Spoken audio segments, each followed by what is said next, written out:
ಮುಂದಿನ ವರದಿಯನ್ನ ನನ್ನ ಸಹೋದ್ಯೋಗಿ ಕೊಡ್ತಾರೆ. ಹೊರಟು ಥ್ಯಾಂಕ್ ಯು. ನಾನು ಶೇಷಗಿರಿ ಮಂಡಳಿ ಉತ್ತರ ಕನ್ನಡ ಜಿಲ್ಲಾ ವರದಿಗಾರ. ಇವತ್ತು ಕಾರವಾರದಲ್ಲಿ ಸಿಐಟಿಯು ನೇತೃತ್ವದಲ್ಲಿ ವಿವಿಧ ಬೇಡಿಕೆ ಈಡೇರಿಕೆ ಆಗ್ರಹಿಸಿ ಪ್ರತಿಭಟನೆ ನಡೆದಿರುವಂತದ್ದು. ನಗರದಲ್ಲಿ ಮೆರವಣಿಗೆ ನಡೆಸಿದಂತಹ ಕಾರ್ಯಕರ್ತರು ಇವತ್ತು ಜಿಲ್ಲಾಧಿಕಾರಿ ಕಚೇರಿ ಬಳಿ ಪ್ರತಿಭಟನೆ ಕೂಡ ನಡೆಸಿದ್ದಾರೆ, ಗಮನಿಸಬಹುದು.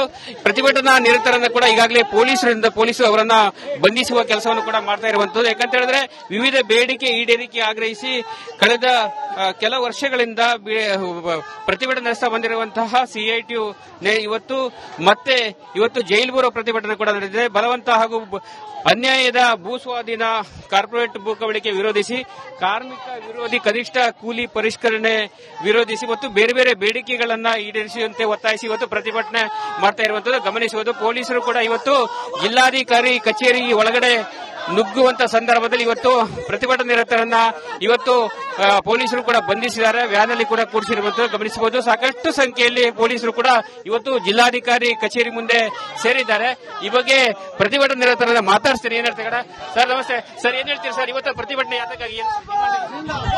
ಅಖಿಲ ಭಾರತ ಮುಷ್ಕರದ ಭಾಗವಾಗಿ ಜೈಲು ಬರೋ ಇವತ್ತು ನಾವು ನಡೆಸ್ತಾ ಇದ್ದೇವೆ. ಕೇಂದ್ರ ಮತ್ತು ರಾಜ್ಯ ಸರ್ಕಾರಗಳಿಗೆ ಎಚ್ಚರಿಕೆಯನ್ನು ಕೊಡುವಂತಹ ಕಾರ್ಯಕ್ರಮ. ಈ ಸಂದರ್ಭದಲ್ಲಿ ರೈತರು, ಕಾರ್ಮಿಕರು, ಕೂಲಿಕಾರರನ್ನ ಬಂಧನ ಮಾಡ್ತಾ ಇರುವುದನ್ನ, ಜೈಲು ಬರೋ ಮಾಡ್ತಾ ಇರೋದನ್ನ ತೀವ್ರವಾಗಿ ಖಂಡಿಸ್ತೇವೆ. ನಮ್ಮ ಹೋರಾಟ ಮುಂದುವರಿಯುತ್ತದೆ, ಇನ್ನೂ ಮುಂದುವರಿಯುತ್ತದೆ ಅಂತ ಹೇಳಿ ಈ ಮೂಲಕ ಎಚ್ಚರಿಕೆಯನ್ನು ಸರ್ಕಾರಕ್ಕೆ ನಾವು ಕೊಡಲಿಕ್ಕೆ ಬಯಸ್ತಾ ಇದ್ದೇವೆ. ಪ್ರತಿಭಟನೆಗೆ ಇವರೆಲ್ಲ ದಿಗ್ಬಂಧನ ವಿಧಿಸಿದ್ದಾರೆ ನೋಡಿ. 1 ಇಂಚ್ ಆಚೆ ಈಚೆ ಮೈಯನ್ನ ತೆಗಿಸ್ಲಿಕ್ಕೆ ಕೊಡ್ತಾ ಇಲ್ಲ ಇವರು. ಸರ್ಕಾರದ ಧೋರಣೆಗಳು ಹೇಗಿದ್ದಾವೆ ಅಂತಂದ್ರೆ ಬಡವರು ಸತ್ತ ಸಾಯಲಿ ಅಂತ ಹೇಳ್ತಾ ಇದೆ ಸರ್ಕಾರ. ಕೇಂದ್ರ ಮತ್ತು ರಾಜ್ಯ ಸರ್ಕಾರ ಎರಡೂ ಕೂಡ ಇವತ್ತು ರೈತಾಪಿ ಜನರನ್ನ, ಕಾರ್ಮಿಕರನ್ನ, ಮಹಿಳೆಯರನ್ನ, ವಿದ್ಯಾರ್ಥಿ ಯುವ ಜನರನ್ನ ಕಂಡಲ್ಲಿ ಹೊಡೆಯೋದೊಂದೇ ಮಾಡ್ತಾ ಇದ್ದಾರೆ. ಅದು ಜಂತರ್ ಮಂತರ್ ಗೊತ್ತಾಗಿದೆ. ಅದಕ್ಕೆ ಪ್ರತಿರೋಧವಾಗಿ ಇಡೀ ದೇಶವ್ಯಾಪಿಯಾಗಿ ಇವತ್ತು ಕ್ವಿಟ್ ಇಂಡಿಯಾ ನೆನಪಿನಲ್ಲಿ ಪಿಕೆಟಿಂಗ್ ನಡೀತಾ ಇದೆ. ಕಾರವಾರದಲ್ಲೂ ಕೂಡ ನಾವು ಈ ಒಂದು ಹೋರಾಟಕ್ಕೆ ಮುಂದಾಗಿದ್ದೇವೆ. ಮುಂದಿನ ದಿವಸದಲ್ಲಿ ಸಹಸ್ರಾರು ಜನ ಬರಲಿಕ್ಕಿದ್ದೇವೆ. ಕಳೆದ ತಿಂಗಳು ನಾವು ಸಾವಿರಾರು ಜನ ಇಲ್ಲಿ ಬಂದು ಮುತ್ತಿಗೆ ಹಾಕಿದ್ವಿ.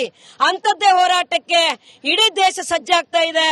ನಾವು ದಿಲ್ಲಿಗೆ ಇದೇ ಆಗಸ್ಟ್ ತಿಂಗಳು 5, 6, 7 ಹಾಗೇನೆ ಅನಿರ್ದಿಷ್ಟ ಅವಧಿ ಜಂತರ್ ಮಂತರದಲ್ಲಿ ನಮ್ಮ ರೈತ ಕಾರ್ಮಿಕರು ಎಸ್ಕೆಎಂ ನೇತೃತ್ವದಲ್ಲಿ ಹೋರಾಟಕ್ಕೆ ಮುಂದಾಗ್ತಾ ಇದ್ದಾರೆ.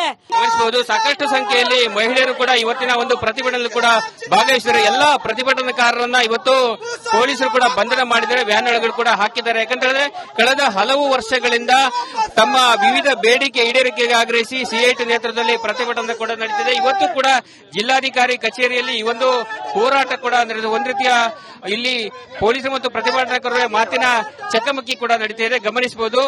ಇವತ್ತು ಪ್ರತಿಭಟನೆ ಬಂಧಿಸುವ ಸಂದರ್ಭದಲ್ಲಿ ಹೋರಾಟಗಾರರು ಮತ್ತು ಪೊಲೀಸರ ನಡುವೆ ತೀವ್ರ ವಾಗ್ವಾದ ಕೂಡ ನಡೆದಿರುವಂತದ್ದು. ಹೀಗಾಗಿ ಒಟ್ಟಿನಲ್ಲಿ ಇವತ್ತು ಈ ಒಂದು ಪ್ರತಿಭಟನೆ ಕೇಂದ್ರ ಮತ್ತು ರಾಜ್ಯ ಸರ್ಕಾರದ ವಿರುದ್ಧ ಪ್ರತಿಭಟನೆ ಕೂಡ ನಡೆದಿದೆ. ಒಂದು ರೀತಿಯ ಬಿಗುವಿನ ವಾತಾವರಣ ಕೂಡ ಇಲ್ಲಿ ಇರುವಂತದ್ದು ಗಮನಿಸಬಹುದು.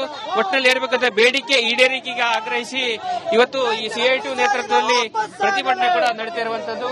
ತಮ್ಮ ಬೇಡಿಕೆ ಈಡೇರಿಸುವಂತೆ ಒತ್ತಾಯಿಸಿ ಈ ಒಂದು ಪ್ರತಿಭಟನೆ ಕೂಡ ನಡೆದಿರುವಂತದ್ದು. ಇವಿಷ್ಟು ಇಲ್ಲಿನ